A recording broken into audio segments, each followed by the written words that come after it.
हाय दोस्तों, कैसे हो आप सब। आशा करते हैं आप सभी लोग अच्छे होंगे और आप लोगों की पढ़ाई भी अच्छी तरीके से चल रही होगी। तो आज हम लोग कुछ एक टॉपिक पर चर्चा करने वाले हैं जिसका नाम है कि गॉस की प्रमेय के द्वारा कूलाम के नियम का निगमन करो। या तो क्या है कि गॉस के नियम का के प्रयोग द्वारा दो बिंदु आवेशों के बीच लगने वाले बल का व्यंजक ज्ञात करो। या तो ये टॉपिक या ये एक ही बात है, ये परीक्षा में पूछा जाता है, 2 या 3 नंबर में जरूर पूछ लिया जाता है। तो हम लोग इस टॉपिक को अच्छे से डिटेल में समझेंगे आज कि गॉस की प्रमेय के द्वारा हम कूलाम के नियम का निगमन कैसे करते हैं। तो चलते हैं, हमारा टॉपिक क्या है। कक्षा 12 कौन क्या है? भौतिक विज्ञान। क्या है? भौतिक विज्ञान। समझ में तो आ रहा है कि भौतिक विज्ञान लिखा है, लिख दिया भौतिक विज्ञान। चैप्टर हमारा पहला ही है, चैप्टर में यानी कि पार्ट पहले ही है, चलो लिखने की जरूरत नहीं है फिलहाल। आपको क्वेश्चन से मतलब है किस प्रकार का क्वेश्चन इंपॉर्टेंट नहीं क्या है, महत्वपूर्ण इंपॉर्टेंट क्वेश्चन है, इंपॉर्टेंट है। क्या क्वेश्चन है? गॉस की प्रमेय के द्वारा, गॉस प्रमेय द्वारा कूलाम के नियम का निगमन करो। कूलाम के नियम का व्यंजक ज्ञात करो, ज्ञात कीजिए। या अथवा में हम लिख सकते हैं क्या, इसकी सहायता से किन्हीं दो बिंदु आवेशों के बीच, क्या लिख दिया, किन्हीं सही लिखा है ना, किन्हीं दो बिंदु रखो, दो बिंदु आवेशों के बीच, आवेशों के बीच या मध्य, आवेशों के बीच लगने वाला बल का व्यंजक हमें ज्ञात करना है। एक या तो ये क्वेश्चन ज्ञात कर लेना है या तो ये वाला क्वेश्चन सेम है और पूछा भी जाता है, क्योंकि ये 2024 में पूछा गया था और 2022 में भी पूछा गया। इसका मतलब है ये कि हो सकता है ये पूछा जा सकता है। तो हम लोग इससे जो है सवाल करते हैं कि जो कैसे लगेगा, ये कैसे व्यंजक ज्ञात किया जाएगा। यहाँ पे एक चित्र बनाते हैं, ये क्या है? गोला है, ये एक गोला है। क्या है ये? गोला। गोला गोल नहीं बन रहा है फिलहाल, लेकिन गोला है, गोला है ये। इसमें एक प्लस क्यू आवेश रखा हुआ है, मध्य में रखा हुआ है। इससे r दूरी पर एक हम बिंदु हमारा है P, और यहां पे हम मान लेते हैं ये r दूरी है, यहां पे ये अवयव है। ये क्या है? अवयव है, dA अवयव है, क्षेत्रफल अवयव जिसे कहते हैं। उसके बाद यहीं पे विद्युत क्षेत्र की तीव्रता E है। ये हमारा क्वेश्चन बन गया है कि यहाँ पे dA अवयव तो है ये, लेकिन कैसे निकलेगा ये। तो हम यहाँ पे लिखेंगे सॉल्यूशन, ठीक है, कुछ भी लिख लो सो, या हल लिख लो, हल लिख लो सबसे अच्छा है हिंदी में, हल, हला। क्या है कि प्लस क्यू आवेश मध्य बिंदु पर स्थित पर स्थित प्लस क्यू आवेश से आर दूरी पर क्या है, बिंदु P पर क्षेत्रफल अवयव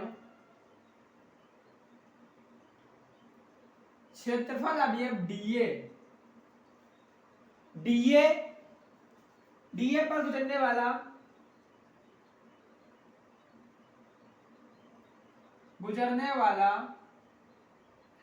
वैद्युत फ्लक्स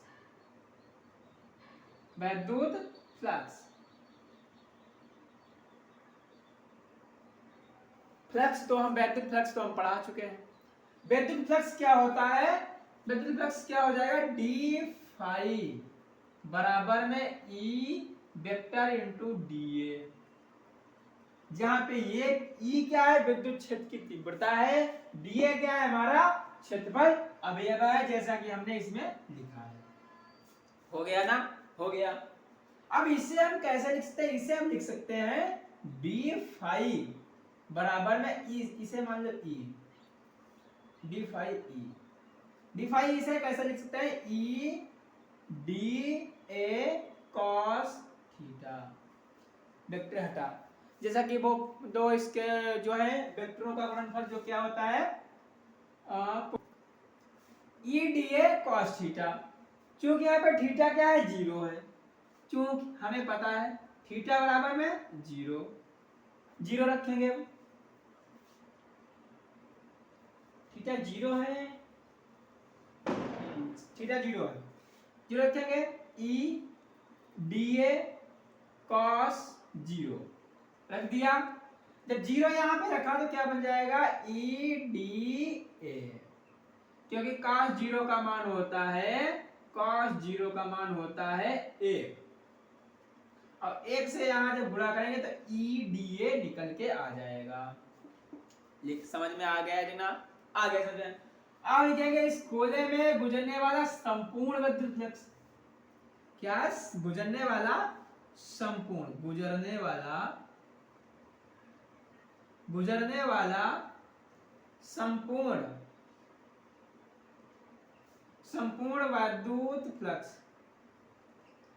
वैद्युत फ्लक्स क्या हो जाएगा हमारा, फाई बराबर में हो जाएगा phi into E D A, ये हो जाएगा संपूर्ण फ्लक्स। ये वाला भी इसमें, ये वाला भी आ जाएगा, दोनों आ जाएंगे,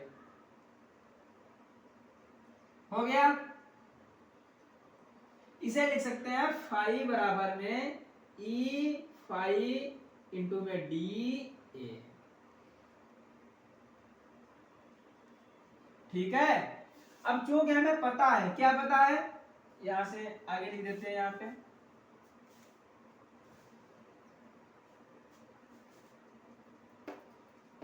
पे आ जाएगा, यहीं पे लिख देते हैं, ये ऊपर लिख दे थोड़ा बड़ा करके। क्या लिया था, फाई थीटा बराबर में 0, कॉस थीटा बराबर में कॉस 0 बराबर में 1। अब हमें पता है गॉस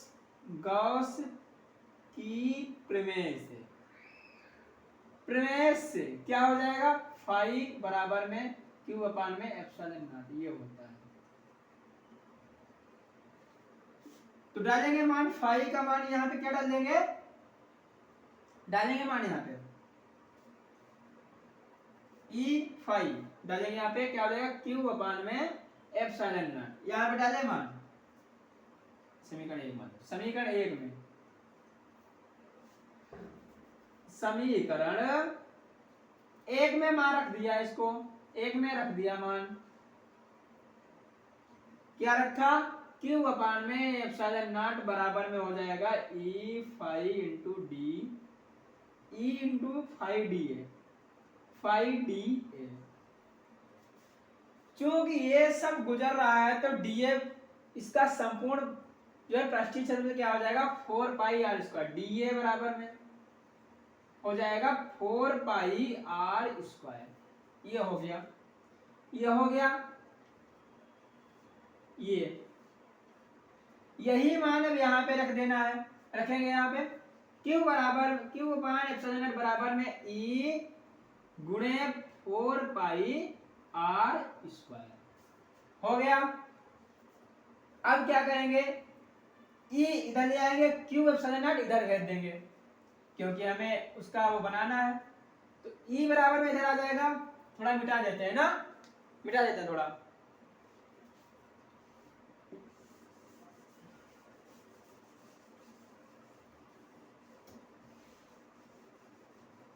समीकरण एक था हमारा, समीकरण एक था हमारा कि जो है फाई बराबर में ई फाई डी ए, समीकरण एक था।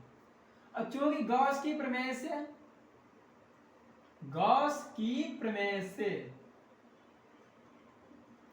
से हमें पता है क्या होता है, फाई बराबर में क्यू अपान एप्सिलॉन नॉट। इसका मान समीकरण एक में, इसका मान समीकरण एक में रख देंगे,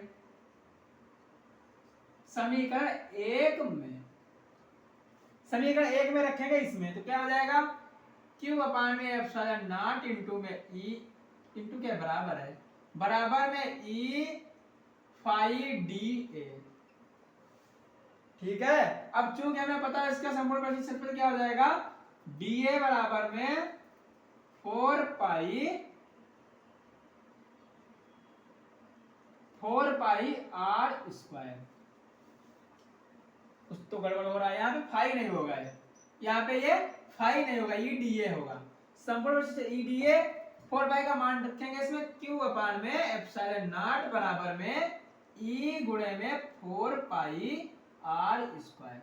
अब इसे इधर भेज देंगे, इसे इसके नीचे मान लेंगे हम ए, इसकी गुणा कर देंगे, ये एप्सिलॉन नॉट इसके ऊपर चला जाएगा, ये इसके नीचे चला जाएगा, इसे पलट देंगे तो क्या हो जाएगा, ई बराबर में 1 अपान में 4 pi epsilon not into Q upon में आर स्क्वायर। देखो 4 pi R square, 4 pi R square, epsilon not ये ऊपर पहुंच गया, एप्सिलॉन नॉट साथ में हो गया, तो हो गया हमारा 1 अपान 4 पाई एप्सिलॉन नॉट, ये हमारा निकल के आ गया विद्युत क्षेत्र की तीव्रता वाला फार्मूला।